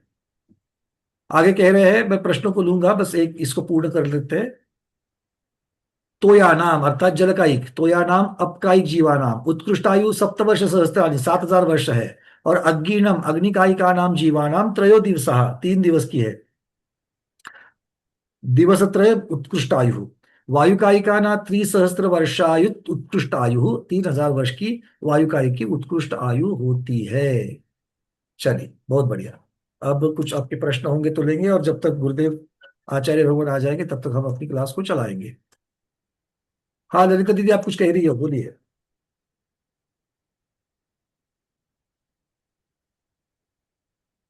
नमस्ते आचार्य श्री, वंदना भैया। भैया जो 3 दिन में दिया होता है महाराज श्री, जो आपने कहा, तो 3 दिन तक आचार्य श्री उस अग्नि में तो और जीव आके, जो जिसका शरीर अग्नि बनना है, तो ऐसे जीव आके उसमें उत्पन्न तो होते ही होंगे। तो दीदी उत्कृष्ट आयु तो 3 उनकी आयु, बताई है, उत्कृष्ट आयु हाँ 3 दिन वही, की है। सभी आगे की वही हो गई बोलने जा जरूरी रही नहीं है, भैया। सभी की हो हाँ गई हाँ, जरूरी नहीं है। वही बोलने जा रही हूँ भैया। तो ये आप कैसे कह सकते हैं कि किसी अग्नि को 3 दिन जलते हुए हो गया, और उसमें जो आके जीव उत्पन्न हो रहे हैं देखो जब उनकी अग्निदाह उत्कृष्ट आयु किया, नहीं हो सकती। देखो जब अग्निदाह शुरू हो गया, वहां पर अगर कोई जीव उत्कृष्ट आयु के साथ में है, एक भी जीव अगर उत्कृष्ट आयु के साथ में है, तो वो 3 दिन तक तो वहां पर जीवित रहेगा ही रहेगा। बाकी भले अपनी आयु पूर्ण करके करके चले जाए, किंतु एक भी अगर उसमें अगर उत्कृष्ट आयु के साथ में उत्पन्न हो रहा है, तो वो तो 3 दिन तक रहेगा ही रहेगा। भले सभी ना होवे, पर उस जीव को भी अगर बचाने के लिए तो आपको 3 दिन रुकना ही होगा ना दीदी। नहीं, आप मैं शायद समझ नहीं पा रही भैया।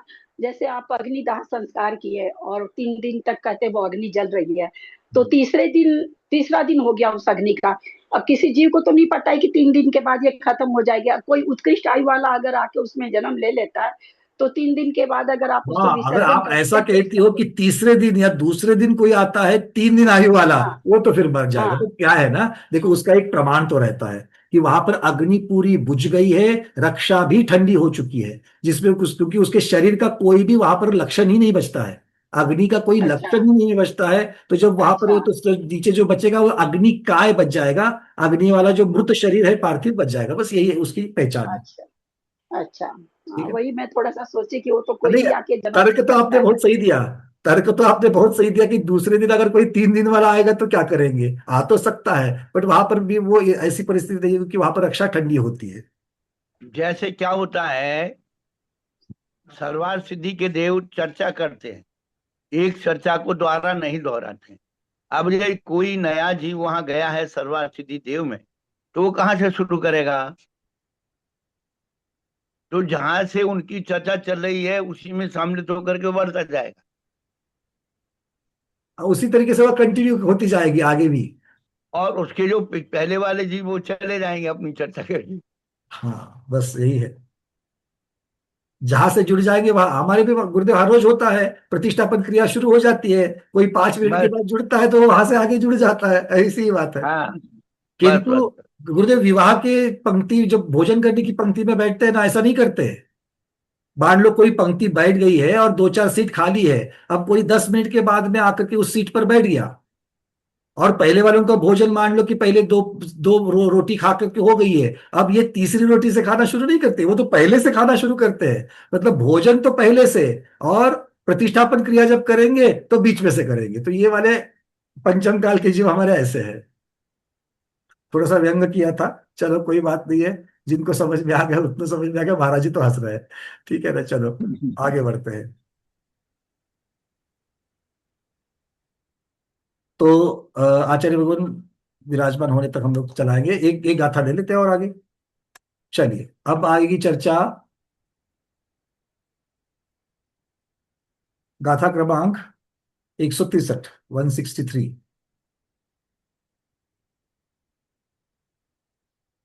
अब दो इंद्रिय आदि जो है, दो इंद्रिय की अच्छा कुछ प्रश्न लेने हैं, चलो ठीक है, पहले स्वाति कदर दीदी बोलिए। नमस्ते गुरुदेव, वंदना भैया जी।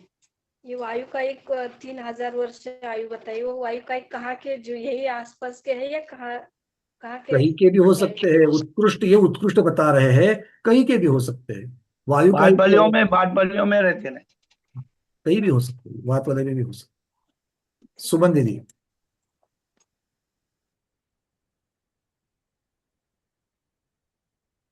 सुमन दीदी अनम्यूट करें।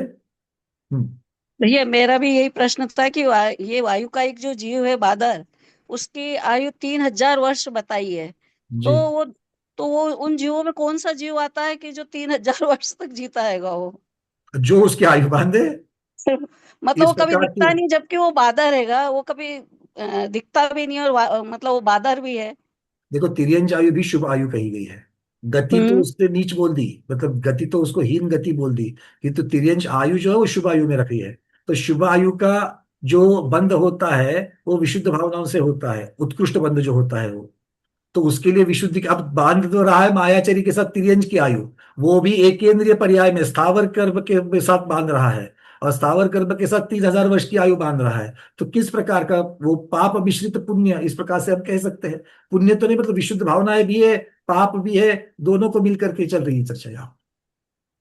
मतलब नहीं, अगर आप जैसा, आप बिल्कुल आपने ऐसा सुंदर प्रश्न उठाया, भाव वासना की बात है, मतलब ऐसा सोच विचार जब करेंगे ना, कॉम्बिनेशन जब देखते हैं, देखो हम लोग बहुत दरिद्री, जैसे कोई बांध काम करने वाला मजदूर है, कोई बिल्डिंग बनाने वाले मजदूर है, उनमें अगर छोटा सा बच्चा वहां पर खेलते रहता है, वो इतना नाक नश्क इतने बड़े सुंदर रहते हैं उसके, किंतु किस प्रकार के परिवार में उसने जन्म ले लिया, किस प्रकार की वहां पर आर्थिक परिस्थिति है, और बहुत सारे पेड़ भी देखिए, बहुत सारे वृक्ष देखिए, इतने सुंदर सुंदर। अगर आप थोड़ा बहुत उत्तर भारत में, अगर आप थोड़ा ठंड हवा के इसमें जाओगे, या फिर यूरोप आदि में देखोगे, तो अभी ये ऑटम का जो सीजन रहता है, ऑटम के सीजन में पूरा का पूरा वृक्ष जो है वो सफेद दिखते हैं, उसके फूल पत्तियां है, कहीं सिर्फ लाल या लाल ही दिखती, इतने मनमोहक दिखते हैं। तो ये मनमोहकता जो है, ये तो शुभ नाम कर्म उन्होंने बांधा। और गति कौन सी, तिर्यंच गति बांधी, तिर्यंच आयु बांधी है, स्थावर नाम कर्म के साथ चले गए वहां पर। लेकिन भैया वो तो दिखते हैं बादर है, लेकिन ये बादर है जीव, वो 3000 वर्ष की आयु बांधता है, लेकिन वो दिखता तो है ही नहीं कभी भी। नहीं नहीं, सारे बादर, बादर दिखते भी है और बादर नहीं भी दिखते, चाक्षुष होने चाहिए ये जरूरी नहीं है। और आपके और हमारे चक्षु की जो मर्यादा है, मनुष्य होकर के भी हमारी जो मर्यादा है, और ये वो करेक्ट है। चक्रवर्ती के वो जो मर्यादा है, वो भी तो मनुष्य है। ठीक है। तो हमारी भी इंद्रियों के विषय तो जगन्य मध्यम उत्तम तो होते ही होते हैं। ठीक है भैया जी, अब सब सुभाष मेरा दीदी। उत्तम क्षमा, बच्चे ने टैब भेजा पर मैं ही लेकर बैठना भूल गई। बहुत बढ़िया, चलिए, बहुत बढ़िया, कोई बात नहीं। अर्चना दीदी बोलिए। नमस्ते महाराज जी, वंदना भैया जी। ये आज जो चंदन की बात निकाली महाराज जी ने, एकदम नया चीज था। तो अपन जो मंदिर में चंदन यूज करते, वो तो असली चंदन मतलब, या चंदन मणि नहीं हुआ वो, शायद वो चंदन तो है लेकिन चंदन मणि नहीं, क्या बोलेंगे इस पे? चंदन, गुरुदेव इसके ऊपर कटाक्ष करके, गुरुदेव बोलिए। चंदन गंध दिया है उसको, चंदन गंध। गंध? चंद्रमणि अलग है, अच्छा। वो चंद्रमणि है जो चंद्रमा अच्छा। से प्रभावित होकर के और जल बनता है, वो चंद्रमणि है। सूर्य के कांति से प्रभावित होकर के जिसमें अग्नि उज्ज्वलित होती है, वो सूर्यकांत मणि है। अच्छा। और तो ये जो भगवान के चंदन समोषण में चंद्रकांत मणि होती है तल पे, तो इसलिए वहां पर शुद्ध जल आ जाता है। और धूपघट होते हैं, वो सूर्यकांत मणि के होते हैं, उन पर जो है वो ज्वलनशीलता आती नहीं आ है, जाती। धूपघट उससे जलते हैं, वहां अग्नि नहीं होती है। अच्छा अच्छा। अर्चना दीदी और ये देखो, दो, चंदन वाला जो वृक्ष वाला बताया महाराज ये जी, दो चीजें एक महाराज जी कह पीठों रहे पर हैं। होता है जो। महाराज जी ने ही दो चीजें बताई है। एक है लकड़ी चंदन की, है ना, उन्होंने उसका स्वरूप भी बता दिया, पानी में डूबती है। तो उसको घिस करके, केसर के साथ घिस करके हम भगवान के लिए चंदन बनाते हैं। ठीक है। और ये कह रहे कि बीच में पत्थर के जैसा, पृथ्वी का एक पत्थर के जैसी चीज तैयार होती है, उसमें चंदन के कोई उसमें गुणधर्म नहीं है, चंदन की खुशबू आदि भी उसके अंदर नहीं है, ये कह रहे गुरुदेव। नहीं नहीं, उसके उसके बाहर के जो भाग हैं उसमें नहीं है, अंदर के भाग में पूरा चंदन है, वही चंद्रमणि चंदन मणि है। अच्छा, चंदन मणि में खुशबू होगी, हाँ, और उसके आजू बाजू की लकड़ी में नहीं होगी। उसमें नहीं होगी। अच्छा, ऐसा ये कह रहे जितने भी हैं। मैसूर में बेचते हैं ना ये, तो उसके बाहर भाग को क्या करते हैं, उसके आइटम बना लेते हैं और एक रूमाल रखते हैं, उसमें चंदन की जो है सेंट लगी रहती है। आप गए तो उन्होंने थोड़ा सा धूला हटाने के नंबर से हटा दिया, आपने कहा अरे चंदन की खुशबू है, चंदन का है, ले आओ। हाँ, और उसके बाद घर में आकर के वो तो मतलब तो चंदन महाराज लकड़ी जी, के अंदर। मुझे इसी आपने ये बताया था ना, उसीलिए मेरा एक क्वेश्चन आया कि ये जो बीच वाला पार्ट है वो पानी में डूबता है और उसी में ही खुशबू रहती है। तो जो हाँ अपन हाँ, मंदिर उसी में में रहती। चंदन यूज कर मंदिर में आजकल चंदन यूज असली करते हैं चंदन बहुत कम मिलता है बहन जी। जी जी महाराज जी, वो तो बहुत ही दुर्लभ है शायद। हाँ, 15,000 20,000 रुपए किलो में आता है। और महाराज जी, अभी आपको, अब आप तो उसमें देख रहे हैं चंदन का, बाकी पिक्चरों में दिखाया जाता है पानी में बहा देते हैं इन लोग, ऐसे बड़े बड़े लट्ठे चंदन के। वो तस्कर करते हैं तब। लेकिन वो डूबता नहीं, फिर वो तो बह जाते पानी में। नहीं नहीं नहीं नहीं, वैसे वैसे नहीं, वो उसका अपना लक्षण है। वो उसकी लकड़ी के सहारे रहता है ना, जैसे हाँ लोहे हाँ के हाँ। कील है, वो हाँ लकड़ी हाँ, के समझ ठोक गई, दो नाव। तो तैरेगी।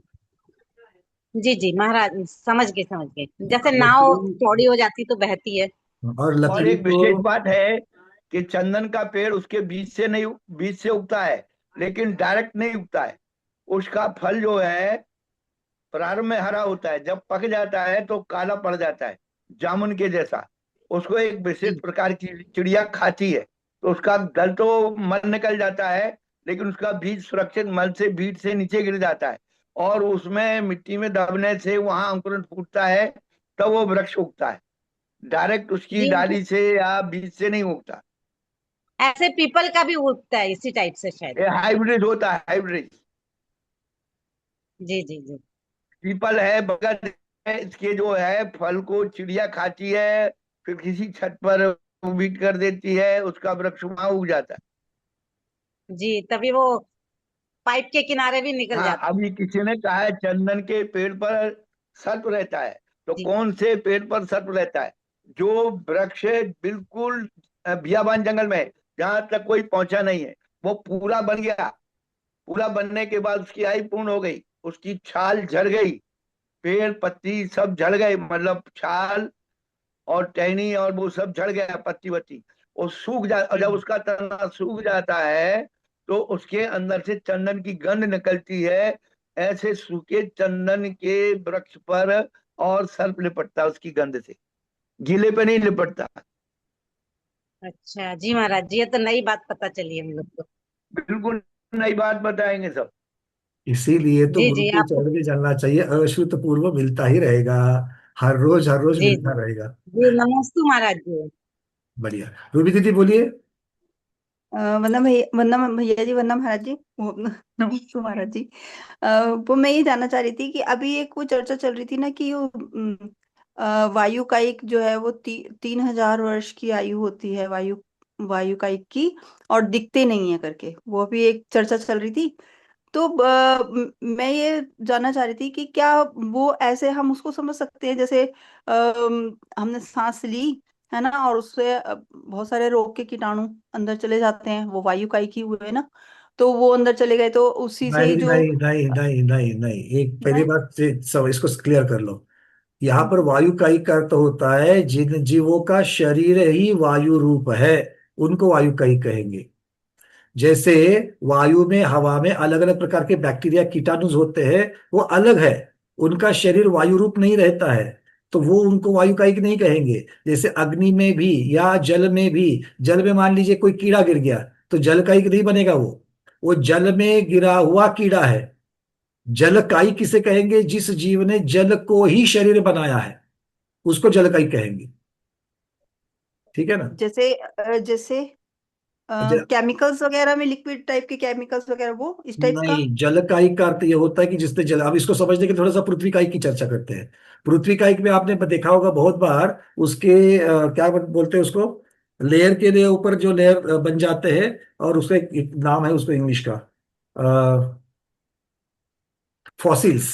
आपने पत्थरों के फॉसिल्स देखे होंगे बहुत बार, कहीं म्यूजियम में जाते तो दिखते हैं कि भाई बहुत बड़े बड़े फॉसिल्स है, उसके अंदर कोई बहुत बड़ा जीव वहां पर दिखता है, उसमें अटका हुआ। क्यों? क्योंकि वो वहां अटक गया और उसके ऊपर पृथ्वी के लेयर बाय लेयर बनते बनते बनते बनते बनते उसके अंदर ही उसका शरीर वहां पर हमको प्राप्त होता है। पर वो जो शरीर है वो दूसरे जीव का है, वो पृथ्वी का एक का नहीं है। भले पृथ्वी में फंसा हुआ है, किंतु वो पृथ्वी का एक जीव नहीं है। पृथ्वी का एक जीव उसे कहेंगे, ऐसा जीव जिसने पृथ्वी को ही शरीर बनाया है, वो पृथ्वी का एक। जल ही शरीर जिसका है, वो जल का एक।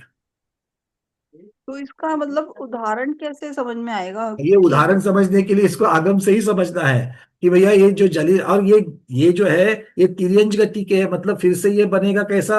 औदारिक शरीर ही बनेगा। ये बनते हैं औदारिक वर्गना से ही बनते हैं ये।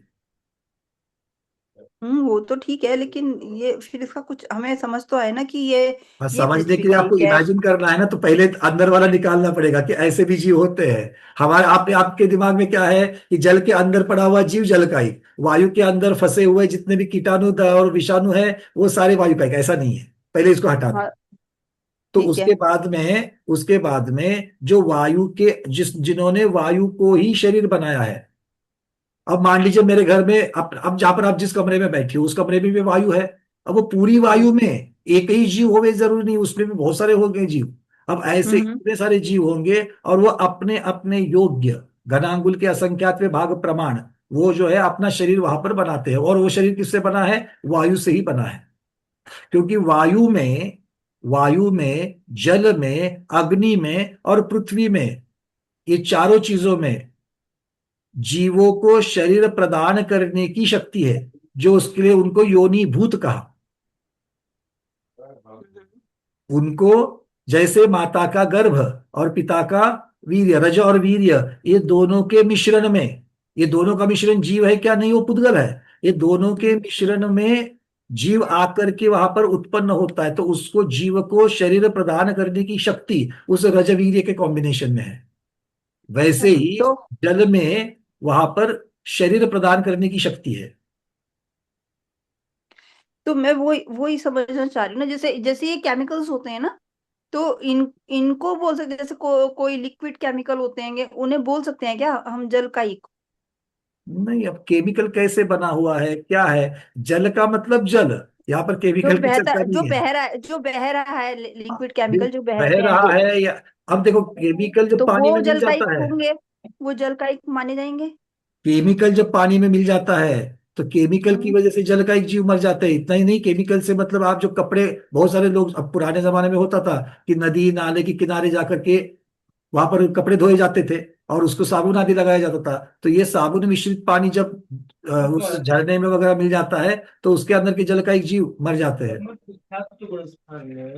मुझे फिर भी समझ नहीं, फिर तो इसका एग्जाम्पल नहीं समझ में आया मुझे, ना तो जल का एक का, फिर तो वायु का एक का, किसी का भी, मतलब ये इसके काइक वाले का तो हाँ, फिर हमें इसके समझ लिए नहीं आया आपको इसका। जो चार चार भेद दिए गए हैं ना कायमार्गना की वीडियोस को थोड़ा सा पढ़ लीजिए, बेसिक वाला। उसके बाद में फिर हम हम्म और चर्चा करेंगे। ठीक है, क्योंकि वहां पर ये योनिभूत कैसे होते हैं, फिर उसमें कौन सा जीव आता है, उस जीव को विग्रह गति में रहता है तो उसको क्या हम्म कहते हैं। जैसे मान लीजिए कोई जीव है जिसने पृथ्वी का एक स्थावर नामकरण और पृथ्वी का एक में चला जाने वाला है वो, अब वो मरण करके निकला, अभी तक वहां पर पहुंचा नहीं है कि जहां उसको शरीर धारण करना है, तो वो कहाँ पर है? विग्रह गति में है, बीच में ही।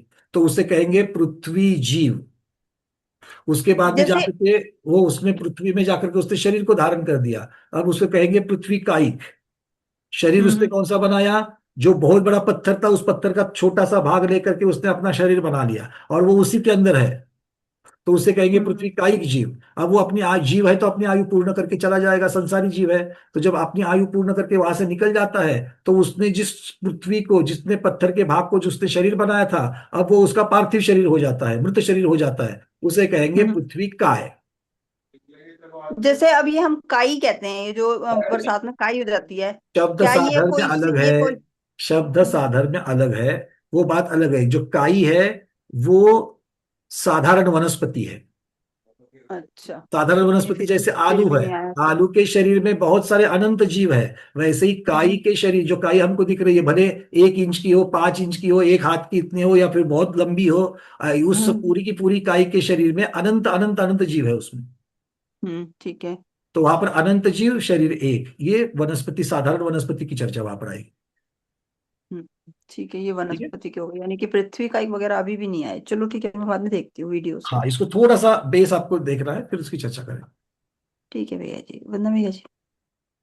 चलिए अरविंद जी बोलिए। नमस्ते महाराज, वंदना भैया जी। ये जो अपने कायामार्गण में गाथा नंबर 15 में जो दिया है, इसमें लिखा है गंधवात और तनुवात, ये सब वायु के भेद हैं।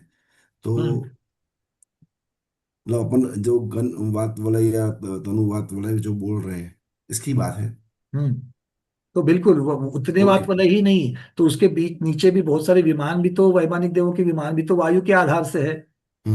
तो वो सभी जगह के वायु में वायु का एक जीव है। ठीक है, ठीक। वंदना। और बादल सूक्ष्म दोनों प्रकार के हैं, त्रसनाली के अंदर भी, त्रसनाली के बाहर भी, सब जगह पर स्थावर है। ललिता दीदी, और कोई प्रश्न या कुछ कहना चाह रही है आप? हैंड रेज है आपका, अनम्यूट किया है, बोलिए। हाँ, एक तो भैया हम ये कहना चाह रहे थे, दो चीज है। एक तो हुआ कि भाई 3000 वर्ष वायु का एक जीव है, तो मतलब एक साधारण सी बात है। मनीश्री हम लोग कहते हैं ना कि हम लोग ने अभी तक असंख्यातों पंच परावर्तन कर लिए, तो हम लोग पता नहीं वो 3000 वर्ष वाली आयु के कितने बार वायु का एक जीव बन चुके हैं। कहाँ कुछ हो सके, कुछ पता ही नहीं है। और देखो दूसरी दीदी, चीज भैया अपने नहीं दीदी, एक मिनट कायिक। एक मिनट, इसको एक मिनट दीदी, मैं हाँ आपको रोक रहा हूँ, बीच में क्षमा हाँ करें। हाँ तो हाँ इसको पूरा हाँ कर लेते पहले कि हम लोगों ने पक्का इसको किया है, क्यों? क्योंकि अब जब हम भव परावर्तन की चर्चा करते हैं हम्म, तो भव परावर्तन में तो हमको हर एक प्रकार के भव को लेना है। तो जब हमने तिर्यंच वाली जो आयु को लिया है, जगन्य आयु से लेकर के 3 पल्ले की आयु तक की सारे भेद हमने बिल्कुल। पूर्ण करे हैं, तो हमने तो तीन यस हजार कर वर्ष वाली आयु का ही की भी पूर्ण करी ही करी है। करिए करिए। दूसरी चीज हम ये कह रहे थे भैया, मैं हो सकता है गलत समझ रखी हूँ। आपने जो काई के लिए कहा, काई ना जो हरी हरी लगती है अपने लोग के घर में, उसी की बात चल रही थी ना। हम्म जो पानी जहाँ बहता है वहाँ काई लग जाती है, हाँ, तो वहां काई उसको लगती है, वृक्षों पर लगती है, या फिर हाँ फफूंदी है। वृक्ष के ऊपर लगती है, तो उसको तो शायद बादर बादर जीव कहा गया भैया, उसको तो साधारण जीव शायद नहीं कहा गया। देखो, कहते क्या साधारण में साधारण जीव साधारण में बादर भी होते, सूक्ष्म भी होते हैं। साधारण साधा में बादर भी होते, सूक्ष्म भी हाँ होते हैं। हाँ उनको बिल्कुल हाँ अनंत काय कह दिया, उनको बादर काय कह दिया, अनंत काय कह दिया। बादर और सूक्ष्म दोनों साधारण में होते हैं। और साधारण में मुख्यता से कौन है? साधारण वनस्पति को नियम से उनको निगोदिया कह दिया। तो बादर हाँ निगोदिया होते हैं और सूक्ष्म निगोदिया भी होते हैं। और बादर ठीक है और हाँ सूक्ष्म नित्य निगोद में भी होते हैं, इतर निगोद में भी होते हैं। ठीक है।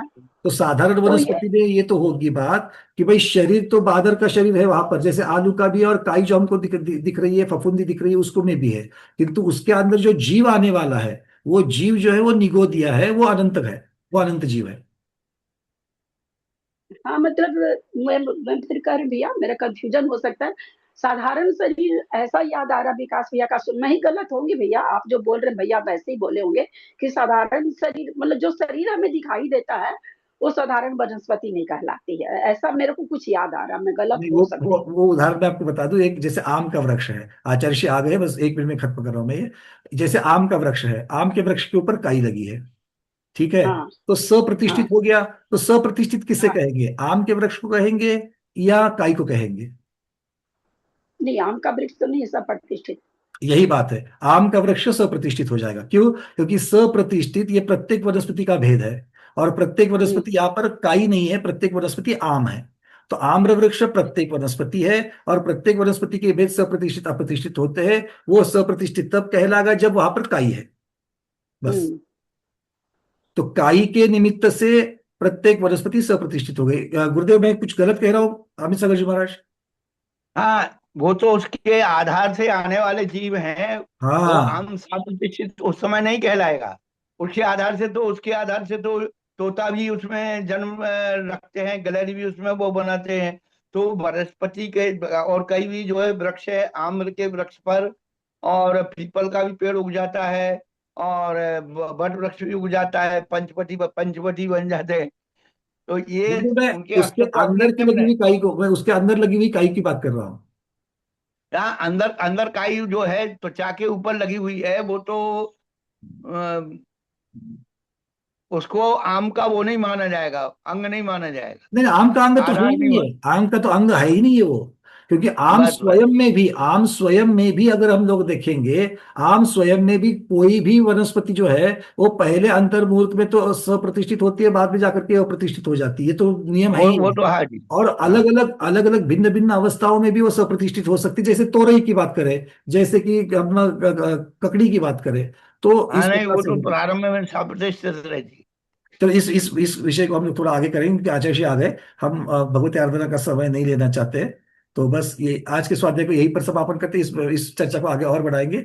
आज के स्वाध्याय को गुरु के श्री चरणों में बारंबार नमोस्तु वंदनामि इच्छा करते हुए यहीं पर समापन करते हैं। जैनम जयतु शासनम, जैनम जयतु शासनम, जैनम जयतु शासनम।